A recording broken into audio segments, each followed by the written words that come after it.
la última sesión, ¿que se recuerdan?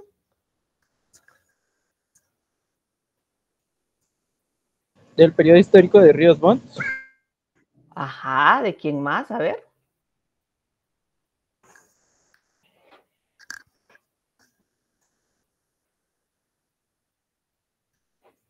Y de Romeo Lucas García, va, como los veo ahí bien emocionados para hablar.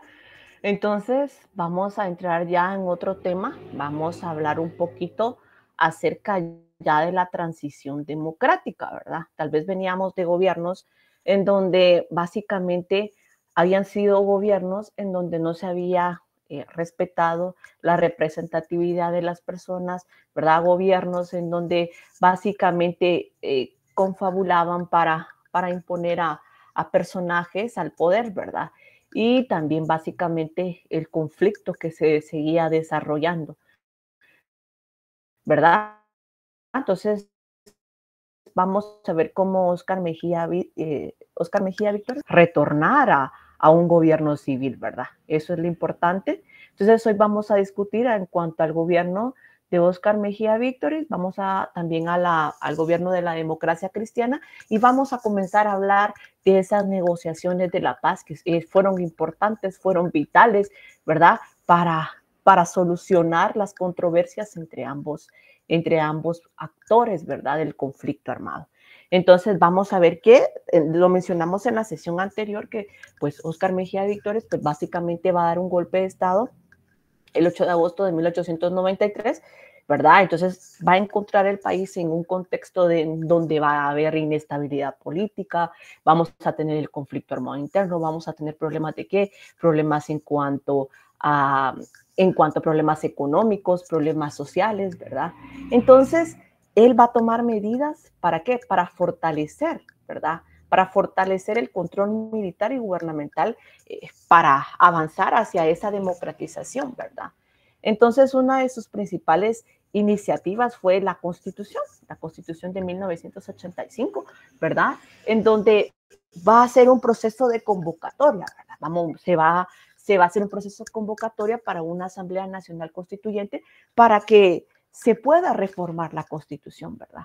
Entonces, esto se hace la convocatoria en 1984 y pues va a estar compuesta por 88 miembros, ¿verdad? En donde se van a elegir mediante sufragio universal, ¿verdad? Entonces, estos iban a estar representados por una amplia gama de partidos políticos, recordemos eso, también sectores de la sociedad guatemalteca, y recordemos eso, que aquí es vital porque ya van a empezar a asegurar una representación diversa y plural, ¿verdad? En las próximas elecciones, pues, que se apresuraban y que ya venían.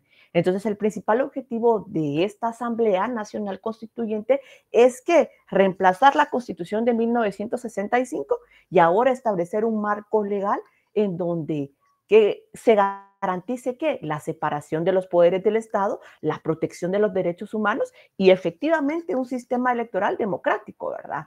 Entonces vamos a ver que estos cambios se van a dar, va a ser promulgada en 1985 y van a ver que varios cambios, ¿verdad? Hablamos cambios en cuanto al establecimiento del Estado de Derecho, varios cambios en cuanto a los derechos humanos, varios cambios en cuanto al sistema electoral. En cuanto a la estructura del Estado, vamos a ver que ya se separan los poderes, ¿verdad? El poder ejecutivo, el poder legislativo y el poder judicial. ¿Y por qué se va a separar? Pues para evitar que la concentración del poder esté solo en un individuo o en una institución como solía pasar, ¿verdad? Que se tomaban decisiones, ¿verdad? Entonces se quería evitar eso. También vamos a ver que en cuanto al aspecto del poder ejecutivo, ya se va a dar el mandato presidencial de ¿qué? De 4 años, ¿verdad? Y que no exista posibilidad de reelección, ¿verdad? También vamos a ver que los diputados van a ser elegidos mediante sufragio universal, ¿verdad? Ya se va a crear la Corte de Constitucionalidad y otros tribunales. Es importante mencionar que en cuanto al aspecto de los derechos humanos y libertades fundamentales, ya se establece que la libertad de expresión y de prensa permitiendo a los ciudadanos expresar sus opiniones, ¿verdad? Asimismo, aquí ya se iba a respetar el derecho de asociación y de reunión, ¿verdad? Que todos los ciudadanos pues pudieran agruparse y asociarse ¿verdad? Y reunirse pacíficamente. Y ya pasando al aspecto del tema del sistema electoral, pues ya se establece que todo ciudadano mayor de 18 años, pues ya tiene derecho a ¿qué? A votar, ¿verdad? A votar en las elecciones nacionales y locales. Y lo más importante es que se va a crear la figura del Tribunal Supremo Electoral, ¿verdad? Ya como una figura independiente, ya como una figura que se va a encargar de supervisar y garantizar que la transparencia y la legalidad de los procesos electorales, porque recordemos que en periodos anteriores hemos visto, siempre se colocaba a los que tenían mayor afinidad, ¿verdad? Siempre ocurrían acciones, ¿verdad? Como se iba la luz o cuando se sentía, pues ya había ganado X candidato. Entonces, se da eso, ¿verdad? Entonces, se centró, básicamente este gobierno se centra en garantizar la pureza y efectividad del sufragio, ¿verdad? Así como que exista una organización y supervisión de las elecciones. O sea, el Tribunal Supremo Electoral iba a tener la responsabilidad exclusiva de ¿qué? De organizar, de dirigir, ¿verdad? Y de supervisar todas las elecciones generales, ¿verdad? Asimismo las elecciones municipales y que todas se lleven de forma transparente y forma democrática. También, ¿verdad? Que se va a encargar de actualizar, de mantener el registro de los ciudadanos, del patrón electoral, ¿verdad? Garantizando siempre ese aspecto, ¿verdad? Asimismo, va a fiscalizar a los partidos políticos, asegurando que cumplan con ¿qué? Con la legislación electoral y que, bueno, en teoría tendrían que respetar los principios democráticos, ¿verdad? También el control del financiamiento, también se va a dar la elección de ¿qué? Que se pase a segunda vuelta a los candidatos, ¿verdad? Y lo vamos a ver con la democracia cristiana, ¿verdad? Y con la UCN también se van a encargar de ¿qué?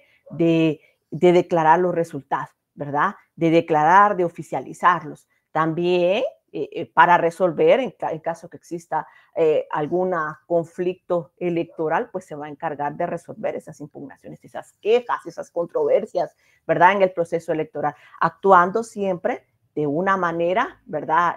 Que proceda.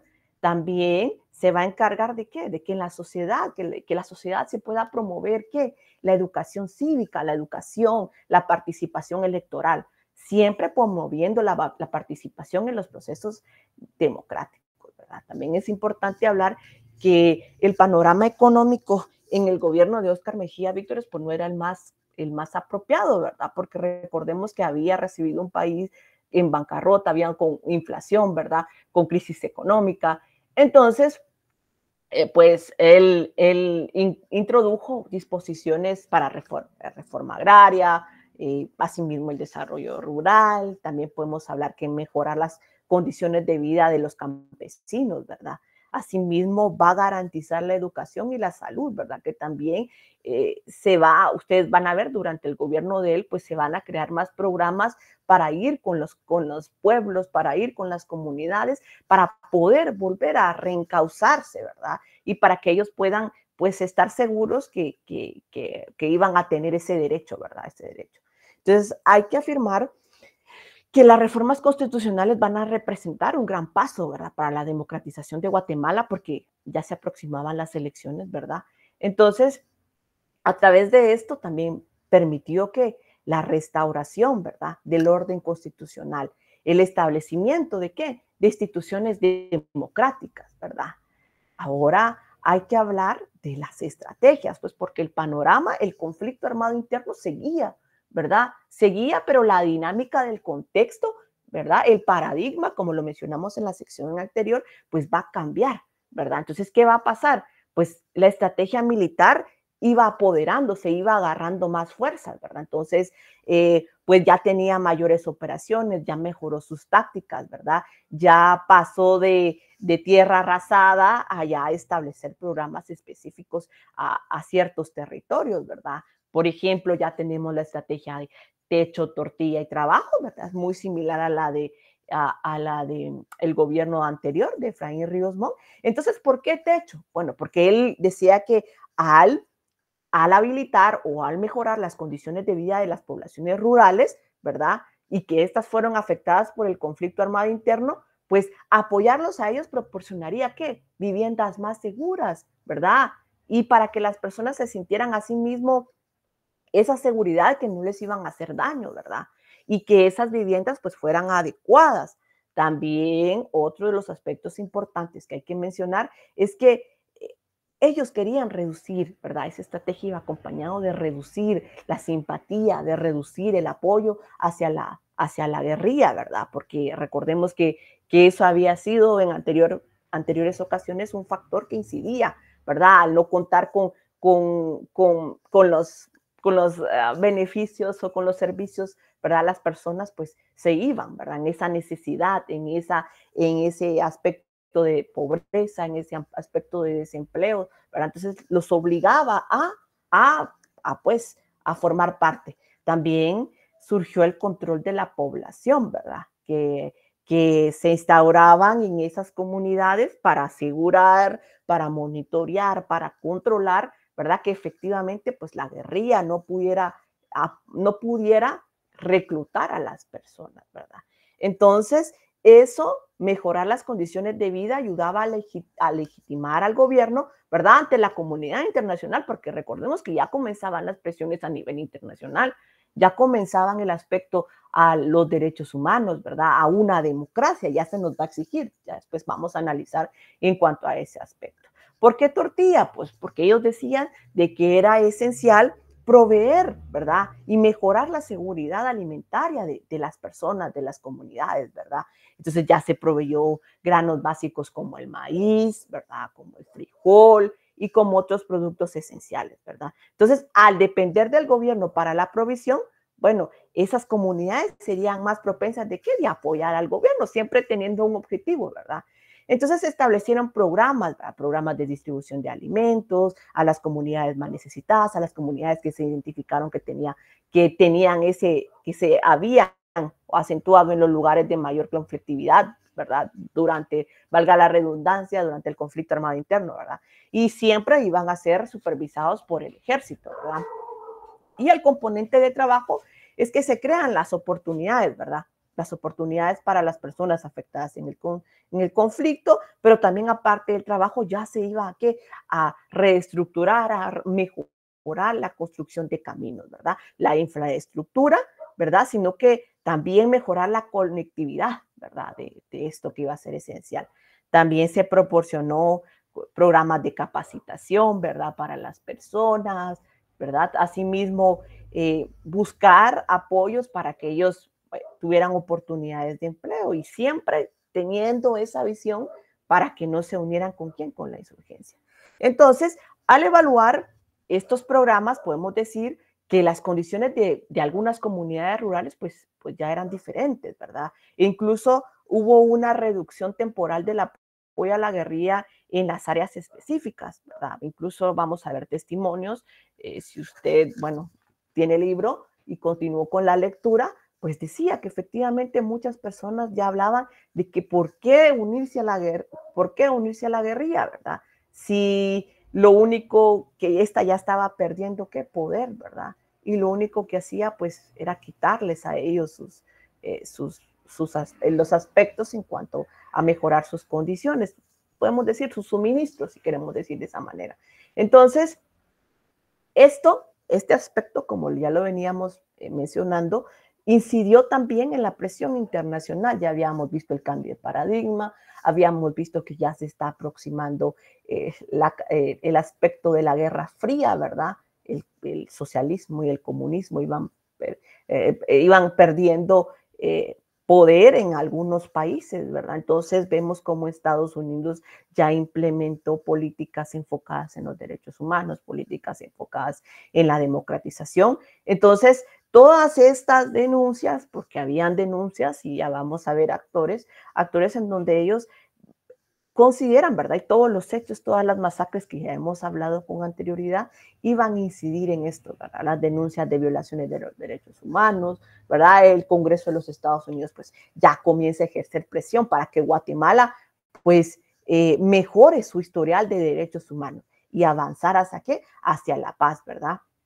E incluso vamos a ver que se redujo la ayuda militar, ¿verdad? Como forma de presión, como forma que ya reencauzaran, ¿verdad? Sus políticas en cuanto a los derechos humanos y a la paz, ¿verdad? Entonces vamos a ver a Naciones Unidas, vamos a ver Amnistía Internacional, ¿verdad? Vamos a ver en cuanto a Naciones Unidas, pues ya comenzaron a hacer estudios, ¿verdad? Las agencias de Naciones Unidas comienzan a hacer estudios, a hacer informes en donde emitían que condenas y resoluciones instando al gobierno de Guatemala a que se respetaran los derechos humanos, a que se garantizaran los aspectos, ¿verdad? Para las soluciones pacíficas en cuanto al conflicto, ¿verdad? Las garantías constitucionales también, ¿verdad? También Amnistía Internacional, pues ya busca, ¿verdad? Ya documenta informes, ¿verdad? Donde se redactan los abusos a las comunidades, la reestructuración de los hechos, ¿verdad? Entonces esto atraía la atención, ¿verdad? Y esto aumentaba aún más que la presión hacia el gobierno, ¿verdad? Entonces vamos a ver que ya comienzan las negociaciones y las iniciativas de paz, ¿verdad? Las negociaciones de diálogo y las iniciativas de paz. Luego ya lo vamos a evaluar. En 1983, pues Guatemala ya se suscribe a Contadora, pero eso lo vamos a evaluar un poquito más adelante cuando hablemos de esto. Entonces, ¿qué pasa?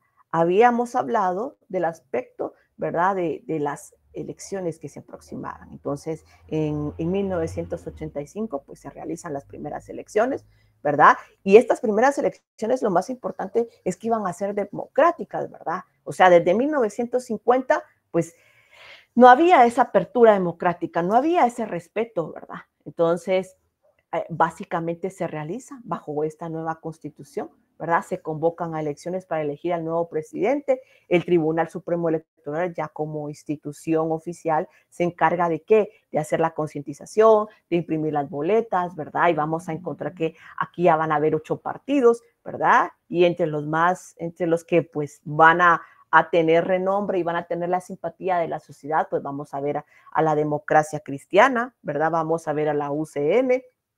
Entonces vamos a ver que en este aspecto, ¿verdad? Los principales candidatos por la Democracia Cristiana, vamos a tener a Vinicio Cerezo y vamos a tener como vicepresidente, la figura de vicepresidente, a Roberto Carpio Nicol, ¿verdad? Entonces ellos en su promesa de campaña, ¿verdad? Se comprometieron a ese proceso, ¿verdad? A ese proceso de apertura democrática y a ese proceso de darle solución al conflicto armado interno.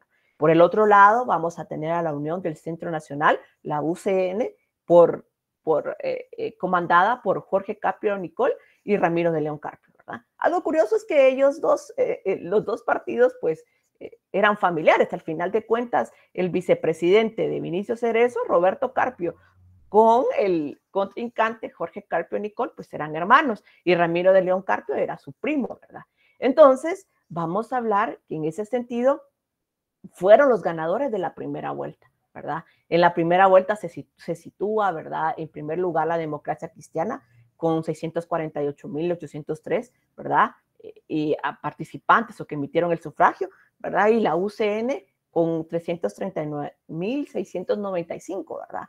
Votando.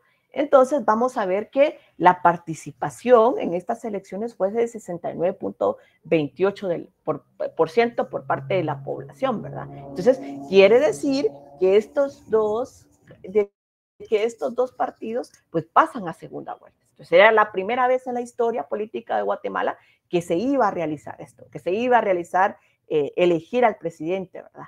Y se iba a elegir al primer y segundo lugar. Entonces vamos a ver que en estas elecciones pues resulta ganador ¿quién? La Democracia Cristiana, ¿verdad? Con un 68.37% y la UCN con un 31.63%. Pero la Democracia Cristiana sí logró más del millón, ¿verdad? 1.100.000 y algo logró de votos, ¿verdad? Pero la participación de la ciudadana no debería de extrañar que siempre ha sido así, fue de 62.38. Entonces vamos a ver que Vinicio Cerezo ya es el candidato que gana las elecciones y su victoria va a marcar el fin de ¿qué? De una serie de gobiernos militares, ¿verdad? Que se evaluó, que se impuso, que hacían lo que ellos querían, bueno, que al final de cuentas sí, usaron siempre sus estrategias para fines propios, ¿verdad? Y ya comienza pues el inicio de un gobierno que es civil y democrático en Guatemala. Cerezo va a asumir que en el 14 de enero de 1986 va a asumir la presidencia, ¿verdad? Después de 30 años después de 30 años, pues básicamente ya se asume la presidencia de forma transparente, de forma democrática y de esa forma limpia, ¿verdad? Entonces, ya comenzando con el nuevo gobierno, el gobierno de la democracia cristiana poseía un amplio respaldo en la opinión pública, pues que valoraban su dinamismo y esperaba que el cumplimiento de sus promesas, ¿verdad? De cambio, que se preocupara por temas económicos, por temas sociales, por temas del conflicto. Entonces, también otro factor importante es que en estas elecciones también obtuvo su mayoría de votos su partido en cuanto a los escaños de las diputancias, ¿verdad? Entonces hay que hablar que Vinicio Cerezo asume también el país con grandes retos, ¿verdad? En cuanto a una profunda crisis económica, enfrenta una alta inflación, un elevado déficit fiscal, ¿verdad? Y asimismo, y una deuda externa, ¿verdad? Y el problema del conflicto armado interno. Entonces, vamos a ver que él decide realizar políticas de ajuste estructural, políticas fiscales y monetarias, ¿verdad? Adopta medidas de austeridad, busca reducir el déficit fiscal, ¿verdad?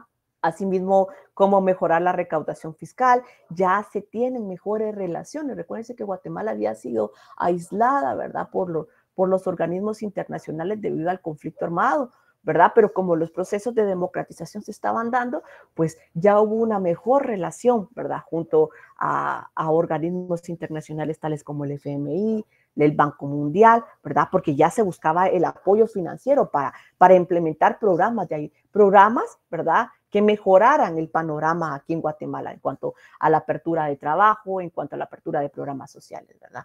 También hay que hablar en cuanto a las acciones sociales, pues porque se preocupó por mejorar las condiciones de vida de la población guatemalteca, principalmente en donde, en las áreas afectadas por el conflicto armado interno. También implementó programas de educación. No me voy a centrar tanto en eso porque estamos hablando del conflicto armado interno, entonces quiero que hablemos del conflicto armado interno. Usted va a decir, bueno, pero vamos a centrarnos en el conflicto armado interno. También vamos a hablar que su prioridad dentro de su programa también fue el tema de la salud, porque él consideraba que las áreas rurales, las más afectadas, pues vivían en condiciones, ¿verdad? En condiciones donde la salud había sido descuidada. Entonces, dentro de su programa, él tenía que mejorar el programa de salud materno-infantil, reducir la mortalidad, mejorar la salud de los niños, de las mujeres, ¿verdad? Pero hay que hablar en cuanto al sentido de las acciones políticas, ¿verdad? ¿Cuáles eran esas principales iniciativas para esa transición democrática, verdad? Entonces, él aprobó leyes que fomentaban la participación de múltiples partidos políticos y la creación de un ambiente democrático, ¿verdad? También establece ya oficinas, ¿verdad? Ya como ustedes van a ver, viene la cooperación internacional, entonces ya establecen comisiones, ya establecen oficinas, ¿verdad? Para monitorear todos los aspectos en cuanto al tema de derechos humanos. Entonces, el nuevo gobierno pues tenía el respaldo popular, ¿verdad? Tenía el respaldo popular y las expectativas eran muy altas, pero recordemos que habíamos tenido varios años de conflicto armado interno y la tarea era complicada, ¿verdad? Entonces, vamos a ver que se encontraba dividido el país, pues porque los empresarios, ¿verdad? Los sindicatos, ¿verdad? La opinión pública muchas veces tenían esa desconfianza, ¿verdad? Esa desconfianza, pues por lo mismo, por los hechos que se estaban suscitando. Entonces, llevó a que en un momento, ¿verdad? Vinicio Cerezo, pues se le fuera ese respaldo popular, pues ya no era tan prominente, ¿verdad? Pero se le va a dar el crédito de sentar las bases para esas negociaciones de la paz, ¿verdad? Entonces, incluso si usted hizo la lectura, si continuó con eso, vamos a ver que incluso hubieron 2 atentados de derrocarlo, ¿verdad? Pero no fueron lo suficientemente fuertes porque ya vivíamos en una era democrática y ya habían reformas, ¿verdad? Ya se decía que todos aquellos que habían colaborado en aspectos, la Constitución, usted lo ve, todos aquellos que querían tal vez pues participar en la política de Guatemala, ¿verdad? Si habían actuado en derrocamientos, pues se les prohibía participar. Entonces tal vez eso era un aspecto que los limitaba, ¿verdad? Porque ya habían consecuencias en el ejercicio del poder. Entonces, hay que hablar que el conflicto armado durante el gobierno de Vinicio Cerezo, pues no cesó, ¿verdad? Si bien la guerrilla se hallaba ya en decadencia, ¿verdad? La guerrilla pues ya era incapaz de suscitar el apoyo popular, ya lo vimos, ¿verdad? La toma de las armas, sus acciones, pues básicamente fueron contrarrestadas por las acciones, por las estrategias que el gobierno empezó a desarrollar, ¿verdad? Entonces, con la iniciativa de las estrategias, fusiles, vimos frijoles, ¿verdad? Con implementar programas de salud, ¿verdad? Trabajo. Entonces, eso hizo que se mejorara, ¿verdad? Asimismo, se habla que la guerrilla no supo mejorar su estrategia, sino que se quedó atorado, ¿verdad? Sin poder mejorar su planificación de cómo iban a ellos a retomar el poder, ¿verdad? Entonces, vamos a hablar que efectivamente pasó, ¿verdad? Lo que ya se estaba dialogando, que se le quitó al agua al pez, ¿verdad? Que era lo que se le mencionaba en ese tiempo, ¿verdad? Porque la guerrilla pues ya no podía moverse, ¿verdad? Porque ya se encontraba controlada, ya los vimos que los militares pues se encontraban en las zonas estratégicas y pues esto indirectamente debilitó su fuerza, su incidencia, ¿verdad? Entonces ya no estaba funcionando, ¿verdad? O sea, ya las áreas rurales, pues ya se había cambiado el panorama, ¿verdad? Ya se había, los programas, ¿verdad?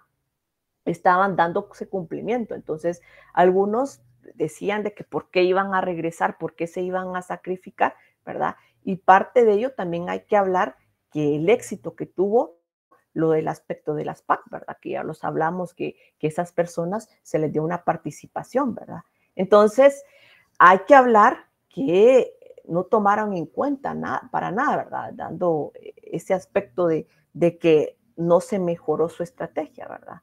Y asimismo que el ejército había cambiado pues su actitud, se recuerdan de antes de hacer represión, no se le quita, ¿verdad? Lo que ha hecho esas violaciones, esas degradaciones, esas desapariciones, sino que ya habían cambiado, ¿verdad? Ya habían comprendido que era necesario respetar, ¿verdad? Y tratar de ir a las comunidades y proteger, ¿verdad? Protegerlas, proteger esas garantías, proveerles, ¿verdad? Y que eso resultaba, esos programas resultaban más efectivos que ir y hacer los programas de tierra arrasada como se dio en anteriores ocasiones. Entonces, vamos a ver que la guerrilla también va perdiendo incidencia en cuanto al panorama internacional, ¿verdad? Porque va cayendo, ¿verdad? Entonces, por eso lo vamos a hablar todavía más adelante, porque falta un poquito. Entonces, vamos a ver que durante el gobierno de Vinicio Cerezo, pues la guerrilla comienza a tener, a reunirse, ¿verdad? A tener ciertos diálogos para cómo poder ellos tener presencia, ¿verdad? En las regiones del país, ¿verdad? Entonces vamos a ver que ellos ya cambian su estrategia, pero ya lo hacen de manera de ya recurrir al contexto internacional, ¿verdad? Recurrir a lo que se llama a lo internacional. Entonces vamos a ver qué pasa, porque había cambiado el paradigma, ¿verdad? Vamos a ver que ya la Guerra Fría en América Latina, pues ya se estaba también, la palabra correcta es que ya no estaba fuerte, ya estaba decreciendo, ¿verdad? Entonces los movimientos guerrilleros, ¿verdad? Fueron muchos quienes habían sido apoyados por dictaduras, por países, ¿verdad? Entonces ya no estaban recibiendo ese apoyo, ¿verdad? O esa contribución. Entonces vamos a ver que muchos gobiernos comenzaron a dejarlos, ¿verdad? En el aislamiento, ¿no? Entonces esta situación provocó que ellos se aislaran, ¿verdad? Y asimismo, debido como les menciono, el aspecto de la Guerra Fría, la caída del comunismo redujo el respaldo de la guerrilla, ¿verdad? Pues ya movimientos de izquierda, ¿verdad? Ya no se estaban tan fuertes, ¿verdad? También recordemos que en los años de 1970, pues el principal aliado de la lucha anticomunista en Guatemala, pues había sido Estados Unidos, pero después de Estados Unidos vienen países como Israel, ¿verdad? Países como Suiza, países como Brasil, a darles, ¿verdad? A darles, ¿verdad? Para que ellos puedan seguir con este aspecto, ¿verdad? De la guerra. Pero también hay el comunismo, ¿verdad? No resultó, ustedes lo pueden ver, lo hemos visto en la historia, si ustedes vieron historia mundial o historia latinoamericana, pues el comunismo no logró sus objetivos, ¿verdad? ¿Verdad? Sino que pues el comunismo como modelo de organización, como proyecto de un mundo mejor, pues había fracasado, ¿verdad? En lugar de libertad, de un mundo sin opresores, había creado pues estados totalitarios. Asimismo vemos que había el poder, estaba concentrado, se había concentrado en pocas manos, ¿verdad? Porque ya había privilegios, ¿verdad? Habían privilegios. Entonces, básicamente, en este caso la guerrilla, ¿verdad? Ya no tenía la posibilidad de triunfar. Había caído todos los sistemas políticos que le servían a ellos, ¿verdad? Como modelos a seguir, como modelos de causa, pero ellos no se iban a rendir, ¿verdad? Ellos no iban a abandonar la lucha, ¿verdad? Entonces recurren a qué? Al cabildeo internacional. Ya recurren a organismos internacionales para visibilizar esto, ¿verdad? Para visibilizar en primer lugar las violaciones de los derechos humanos. Entonces la guerrilla, a reunirse con estos entes, lo que hacen es que denunciar las violaciones de los derechos humanos cometidas por quién, por parte del gobierno, por parte del ejército, ¿verdad? Entonces esto les permitió que ganar la simpatía, el apoyo internacional, ¿verdad? Porque efectivamente lo vimos, ¿verdad? También ya la guerrilla recurre a proyectar una nueva imagen, ¿verdad? Que ellos estaban luchando contra quién, contra un gobierno opresor, ¿verdad? Un gobierno que lastimaba, un gobierno que no hacía nada en cuanto a las comunidades más desprotegidas, ¿verdad? Entonces esto les permitió posicionarse, ¿verdad? En mejorar su imagen como movimiento. También la guerrilla buscó a que diplomáticamente el gobierno de Guatemala pues ya no recibiera apoyo, ¿verdad? El ejército ya no recibiera apoyos en cuanto a materia militar, ¿verdad? Que era lo que ayudaba a que se siguiera, ¿verdad?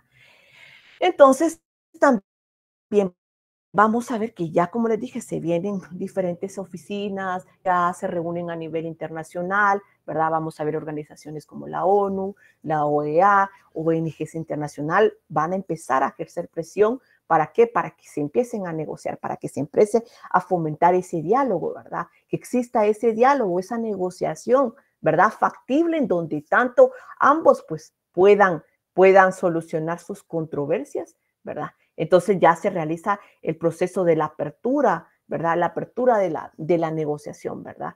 Entonces, el proceso de diálogo se va a dar ¿con qué? Con el presidente Vinicio Cerezo, que a él se le acredita, y reconoció que lo militar pues no era suficiente para resolver el conflicto, ¿verdad? Y esto fue lo que promovió, las causas que produjeron el conflicto armado interno, ¿verdad?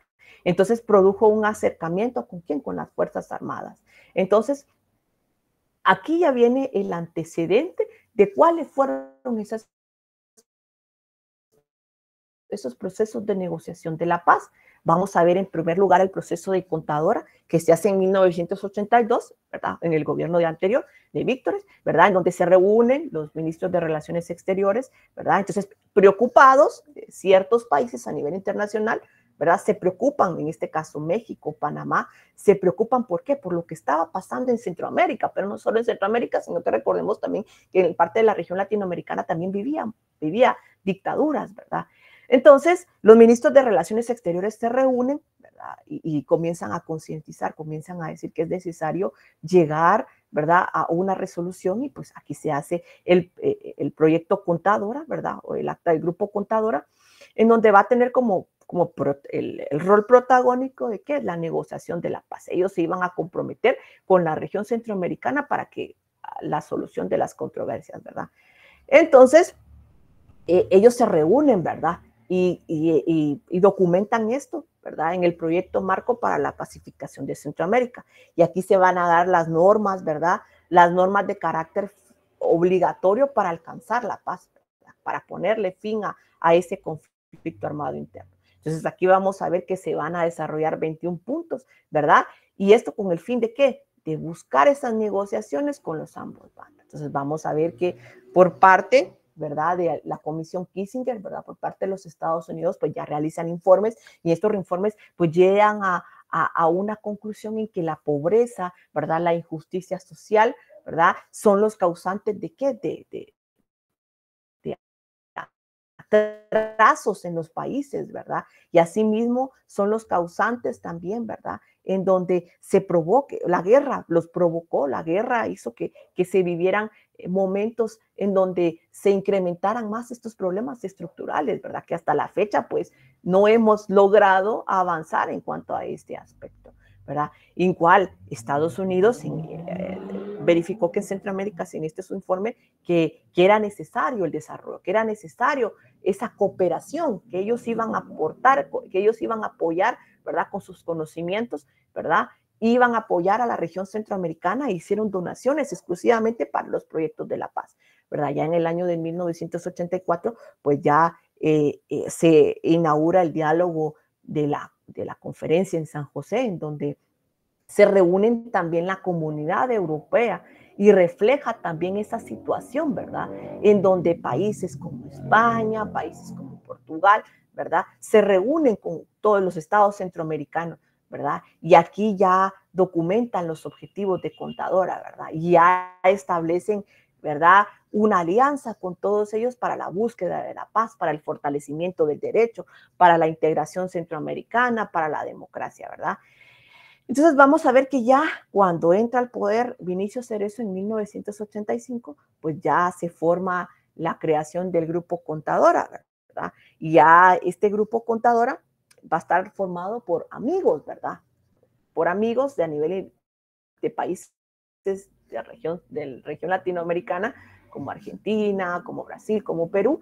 Entonces, ellos iban a tener ese interés, ¿verdad? Ellos se iban a comprometer, ¿verdad? A poder llevar estas negociaciones, ¿verdad? A poder esforzarse a que la región centroamericana verdaderamente aspirara a la paz, ¿verdad? Entonces, en ese mismo sentido, en noviembre de 1985, pues se realiza el Acuerdo de Luxemburgo, ¿verdad? Y aquí está la región, ¿verdad? Ya se comprometen a tener, ¿verdad? A comprometerse a contribuir a la resolución del problema que se estaba suscitando en todo el istmo centroamericano, ¿verdad? Entonces, cuando Vinicio Cerezo entra al poder en 1986, perdón, porque en 1985 estábamos en las elecciones, pues ya después del día de su juramentación se reúne con varios presidentes y vuelven a rectificar, ¿verdad? Vuelven a rectificar el compromiso que se había dado en dónde? En el proceso Contadora, ¿verdad? Y ya se comprometen a reunirse días posteriores a dónde?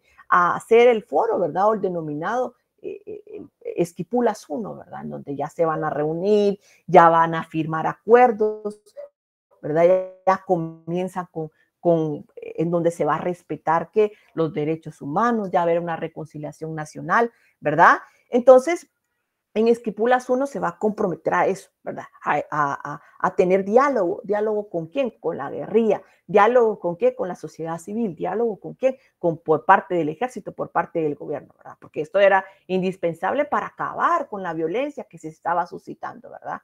Entonces, los mandatarios firman, ¿verdad? Firman nuevamente, se comprometen nuevamente en el proceso Contadora, ¿verdad? Y luego agregan ya más adelante, se vuelven a reunir con Esquipulas 2. En Esquipulas 2, pues se vuelven a reunir y ya comienzan otra vez a expresar, ¿verdad? Ya se reúnen en el año de 1987 y ya comienzan a realizar el pacto, ¿verdad? Y comienzan a conformar, ¿qué? Una comisión, ¿verdad? Ya una comisión en donde van a nombrar actores, ¿verdad? Que van a ser los encargados de ese diálogo, de esa reconciliación, ¿verdad? Y se forma la Comisión Nacional ¿de qué? De Reconciliación, ¿verdad? Y esta Comisión Nacional de Reconciliación, pues va a estar a cargo ¿de quién? De figuras importantes de Guatemala, ¿verdad? En nuestro caso, va a estar a cargo ¿de quién? De Monseñor Rodolfo Quesada Toruño, ¿verdad? Quien era el obispo de Guatemala, ¿verdad? Y iba a estar acompañado ¿de quién?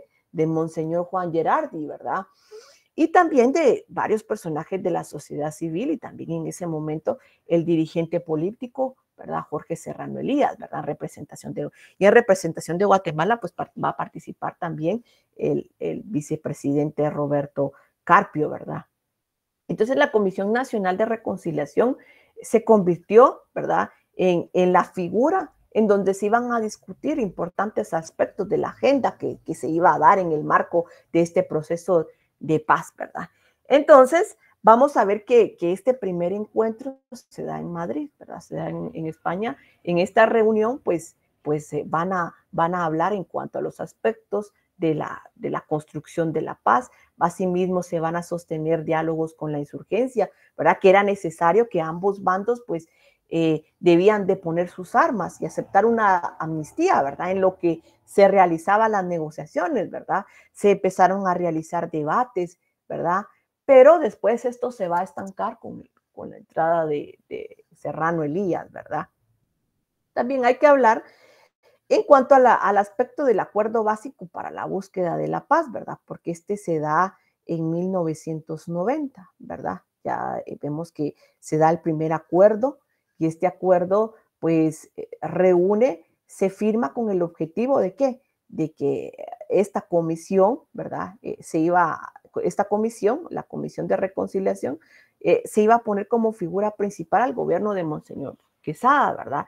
Y asimismo se iban a establecer las reuniones, la agenda de las reuniones, ¿verdad? Con los diferentes sectores que pues veníamos hablando. También recordemos que se mantuvo encuentros, ¿verdad? Tanto con la guerrilla, se mantuvieron encuentros tanto con partidos políticos, con comunidades religiosas, ¿verdad? Y asimismo se fue platicando con todos los que formaban parte de esto, ¿verdad? De que no se boicoteara, ¿verdad? Que no se tratara de tratar de manipular, ¿verdad? El proceso de paz, sino que se buscara una salida efectiva al conflicto armado, ¿verdad? Igual que se atendieran a qué, a las aspiraciones humanitarias, ¿verdad? Que se exigía ya la justicia social, que se fortaleciera el aspecto de la democracia, ¿verdad? Y vamos a tener ya personajes que se van a hacer cargo de estas reuniones, ¿verdad? Vamos a ver a Francis Berdrell, ¿verdad? Que va a ser el delegado por parte de las Naciones Unidas para observar que estos procesos siguieran, ¿verdad? Y que no ocurriera nada, ¿verdad? Porque al final de cuentas era indispensable tener a actores internacionales para que existiera mayor compromiso. Posteriormente vamos a ver a Jean Arnault, ¿verdad? Que también se va a colocar como en este proyecto. Entonces vamos a ver que como metodología de trabajo, este acuerdo, ¿verdad? Este acuerdo que se estableció en Oslo, se va a realizar esa ronda de encuentros, ¿verdad? Y asimismo se va a iniciar otra etapa en donde sectores religiosos, sectores sindicales, sectores populares, académicos, ¿verdad? Van a formar parte y van a intercambiar puntos de vista también con la URNG, ¿verdad? Ya habíamos hablado que había acudido a ese cabildeo internacional, ¿verdad? Entonces, asimismo, hablar que la paz no solo significaba el cese de los enfrentamientos, sino que conllevaba también a preocuparse por los principales problemas estructurales que aquejaban al país, ¿verdad? Entonces, en cuanto a ese sentido, vamos a quedarnos por ahí porque siento porque necesito platicar de otras cosas y tampoco para no atormentarlo, ¿no? Porque es como mucho conocimiento para la hora que ya llevamos. A ver, ¿tenemos dudas? Si no, pasamos a lo otro principal que me interesa hablar. A ver, Abigail. Buenas tardes. Lo voy a mí tomar agua en lo que usted habla. Okay. A mí solo me surgió una duda rápida que tal vez me perdí. Los acuerdos de Esquipulas 1 y 2, pues fueron dos reuniones diferentes. Me refiero a que fue una reunión en tal año y luego hasta en 1987 se hizo la siguiente reunión que se llamó Esquipulas 2. Sí, efectivamente. Primero fue una en 1986, ¿verdad? Cuando entró Vinicio Cerezo, ¿verdad? Y se sentaron las bases para decir que ellos reafirmaban el compromiso que habían adquirido en Contadora. O sea, en Contadora, en el grupo, en Contadora, ellos se habían suscrito en el año de 1983, ¿verdad? Pero sus compromisos con la paz no eran totalmente comprometidos, ¿me entiendes? O sea, me refiero a que solo lo tomaron, firmamos, no, pero ya cuando entró Vinicio Cerezo en 1986, hace estos congresos, ¿verdad? Para reunir a todos los presidentes centroamericanos y buscar una solución porque pasamos por los mismos problemas, ¿verdad? Entonces, en 1985 se se reúne el Esquipulas 1 y luego ya en 1986, pues ya en 86, Esquipulas 1, 87, Esquipulas 2, ya se forma la comisión, ¿verdad? La Comisión de Reconciliación. Ah, ok, no sé gracias. Sí. Los demás. Gracias.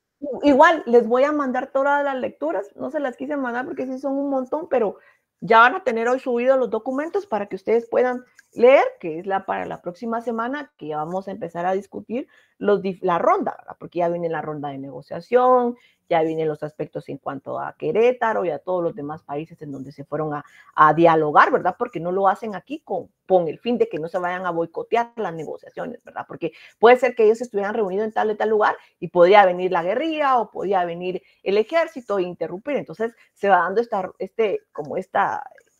ronda de negociaciones a nivel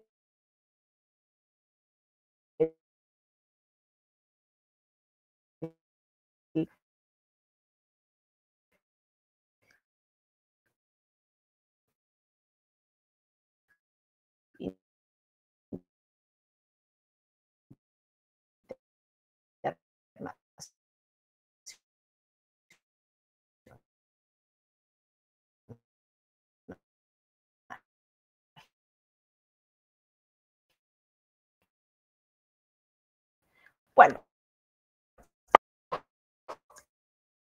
si ustedes no tienen preguntas, yo sí tengo preguntas. Entonces, en el mismo de los grupos, ¿verdad? Vamos a ver el grupo de, no les voy a preguntar cosas específicas. Ustedes estén tranquilos de eso, porque jamás hago eso. Siempre me gusta de esto. Vamos con el grupo Leonardo Israel.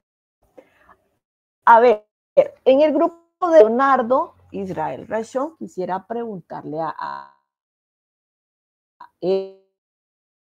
Ever Efren López Lemus. ¿Está Ever?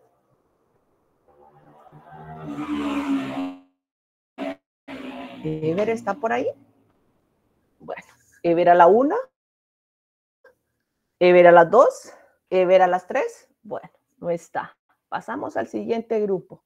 Pasemos al grupo de Zulmi Abigail.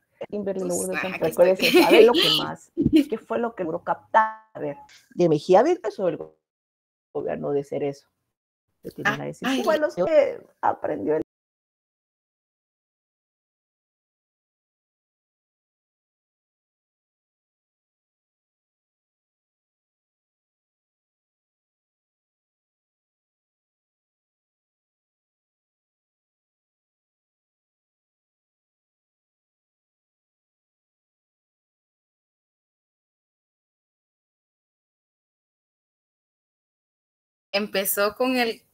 comenzó con el camino de la democratización, pero no sé con qué más compartirle, la verdad.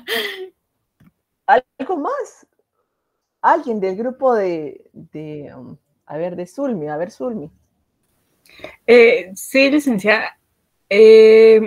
Yo pues tengo mis apuntes de lo que capté sobre el gobierno de Mejía Vítores, sobre la nueva constitución de 1985, la separación de los poderes del Estado, el nuevo sistema democrático, en el gobierno, en el ejecutivo, pues que se creó el mandato de 4 años y la no reelección, y el Tribunal Supremo Electoral como figura independiente. También tengo lo de el gobierno de Cerezo, que asume la presidencia como un gobierno civil y la democracia cristiana, y toma medidas de austeridad, tiene mayores relaciones a nivel internacional, como el FMI, el Banco Mundial. Y también lo último que habló de Esquipulas 1 y Esquipulas 2, como el diálogo con la guerrilla, que era en Esquipulas 1, la sociedad civil, el ejército por parte del gobierno, y en Esquipulas 2, la comisión para nombrar a los que iban a representar esto, como el Monseñor Gerardi y el vicepresidente. No apunté el nombre porque se me fue. Y el encuentro que fue en Madrid, España. Fue lo que yo aprendí en esta sesión. Ok, muy bien. De eso se trata. Yo no les voy a preguntar cosas específicas. Yo lo que quiero es que usted, pues, haya logrado captar y al final de cuentas, cuando usted ya haga las lecturas, ¿verdad? O si usted hace las lecturas, pues no habría ningún inconveniente. Vamos con un grupo más y luego ya dialogamos otro aspecto, ¿sí? Vamos con el grupo de... Todos se pelean por participar, ¿va? Por eso es que decido siempre otro grupo. Vamos con el grupo de Gerson Haroldo Hurtado. A ver, en el grupo de Gerson Haroldo Hurtado le voy a preguntar a Hansel, ¿verdad? A ver, Hansel, cuénteme, ¿qué hablamos en la sesión de hoy? ¿Qué es lo que le pareció interesante en la sesión de hoy?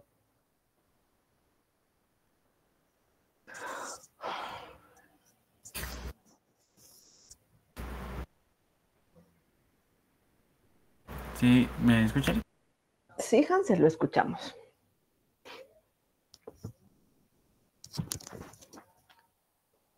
¿Sí, Hansel? ¿Está por ahí?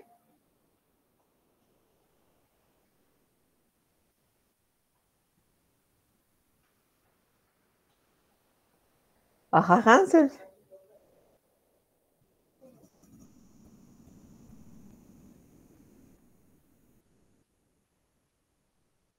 Ajá. A ver, Haroldo. Creo que me comentó que no sirve su micrófono, licenciada. Ah, Pero bueno, si quiere, entonces, en su lugar. ok, Haroldo, vamos, Haroldo. Gracias. Bueno, para Qué mí bueno tenerlo hoy. Gracias, licenciada. Para mí lo más interesante del gobierno de Mejía fue que él propuso la iniciativa de la Constitución para reformarla claramente. Vamos a poner mi cámara para... No sé si me ve. Ya lo veo, perdón, es que estoy Aquí tomando agua. tengo mis apuntes entonces de que él intentó reformar los organismos de la Constitución, empezando pues claramente por reformar los estatutos. En ello pues hizo que el Tribunal Supremo Electoral fuera independiente y también que se crearan o se formaran una gran gama de partidos políticos que pudieran participar en ella. También incentivó mucho la libertad en cuanto a la democracia, pudiendo establecer fuertes organizaciones, siempre dentro de la reforma. También tengo que la participación de Vinicio Cerezo también en el proceso a la democracia, igual con los demás partidos, siempre pues creo que las primeras elecciones quedaron siempre entre familias, según entendí, que eran hermanos. Era hermano Jorge Carpio con Exacto, el, yo de nombre el no me acuerdo. presidente y el otro era el primo. Exactamente. Y pues que se necesitó la ayuda o la participación internacional para poder, no sé, que se pueda llegar a una negociación, ¿verdad? Una negociación, para la paz. Exactamente. Para eso la sería paz, mi aporte, licenciada, gracias.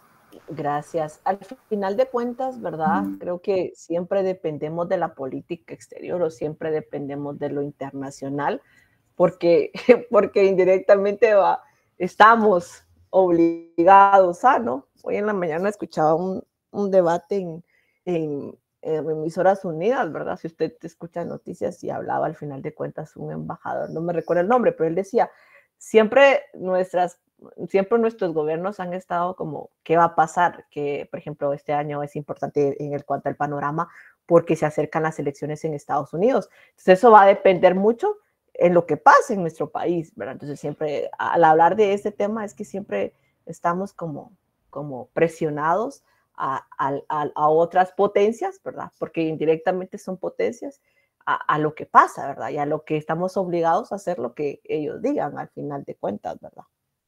Pero bueno, estamos. Ya no voy a preguntar más. Pues vamos a pasar a lo más importante, a la otra cosa importante. Nos quedó claro, ¿verdad? El día de hoy, porque sí, espero yo, porque nadie más preguntó. Entonces, hablemos de mañana. A mí me gustaría, vamos, Noel, vamos, Noel, así platico mañana. A ver, Noel. Disculpe que le interrumpa, ya había agarrado